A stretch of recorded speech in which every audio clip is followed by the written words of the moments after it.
የሮም ሰዎችን መጥተው አገራችንን ወገናችንን ይወስዱብናል። ከእነርሱም አንዱ የሹመቱ ተራ በዚያ ወራት የሆነችው ስሙ ቀያፋ የሚባል የካህናት አለቃ እንዲህ አላቸው፣ እናንተስ ምን አታውቁም? የምትመክሩትንም አታውቁም። ሕዝቡ ሁሉ ከሚጠፋ ስለ ሕዝብ ቤዛ አንድ ሰው ቢሞት አንድ ሰው ብትገድል ይሻላል።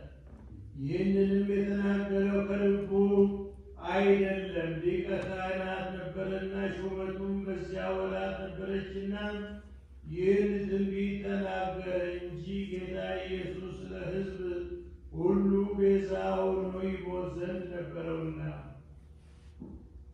ስለ ሕዝብም ብቻ አልነበረም፣ የተበተኑትን የእግዚአብሔር ልጆች በአንድነት ይሰበስባቸው ዘንድ ነው እንጂ። ከዚያች ቀን ጀምሮ የካህናት አለቆች ሊገድሉት ተማከሩ። ከዚያም ወዲህ ጌታ ኢየሱስ በአይሁድ መካከል ተገልጦ አልኖረም። በምድረ በዳ አቅራቢያ ወደሆነችው የኤፍሬም አገር ወደምትባል ሄደ። በዚያም ከደቀ መዛሙርቱ ጋር ተቀመጠ። በወልድ ያመነ የዘላለም ሕይወት አለው።